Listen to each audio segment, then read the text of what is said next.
এক হাতে ইসরায়েলের পতাকা, আরেক হাতে প্ল্যাকার্ড নিয়ে তেল আবিবের রাস্তায় সমবেত হয়েছেন হাজার হাজার মানুষ। দীপ্ত গলায় দিচ্ছেন স্লোগান। দাবি একটাই, দ্রুত সমঝোতার মাধ্যমে বন্দীদের ঘরে ফিরিয়ে আনা হোক। বন্দি বিনিময় চুক্তি নিয়ে হামাস ইসরায়েলের মধ্যে উত্তেজনা বেড়েই চলেছে। এর মধ্যেই রোববার গাজায় ৬ ফিলিস্তিনি বন্দির মৃতদেহ উদ্ধার করা হয়। এরপর থেকেই জনগণের রোষানলের মুখে পড়েছেন নেতানিয়াহু। সেদিন থেকেই চলছে টানা আন্দোলন। ইসরায়েলিদের দাবি, গড়িমসি বাদ দিয়ে অতি দ্রুত বন্দীদের বাড়ি ফিরিয়ে আনতে হবে নেতানিয়াহুর। প্রয়োজনে এর জন্য হামাসের সঙ্গে যেতে হবে সমঝোতায়।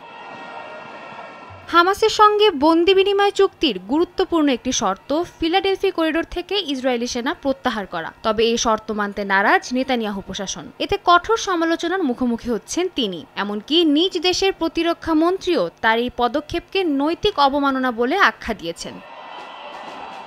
গত বছরের ৭ই অক্টোবরের হামলায় ২৫০ জন ইসরায়েলিকে আটক করে ফিলিস্তিনের স্বাধীনতাকামী সংগঠন হামাস। কয়েক দফায় বন্দি বিনিময় এবং ৬ বন্দির মৃত্যুর পর আরও ১০১ জন ইসরায়েলি হামাসের হাতে বন্দী আছেন। ধারণা করা হচ্ছে এদের মধ্যে ১/৩ এর মধ্যেই মারা গেছে। বাকিদের ভবিষ্যৎ নিয়ে শঙ্কায় আছে পরিবারগুলো। এই অবস্থায় দ্রুত হামাসের সঙ্গে সমঝোতায় এসে বন্দীদের জীবিত ফিরিয়ে আনতে প্রশাসনের উপর চাপ সৃষ্টি করছে সাধারণ জনগণ।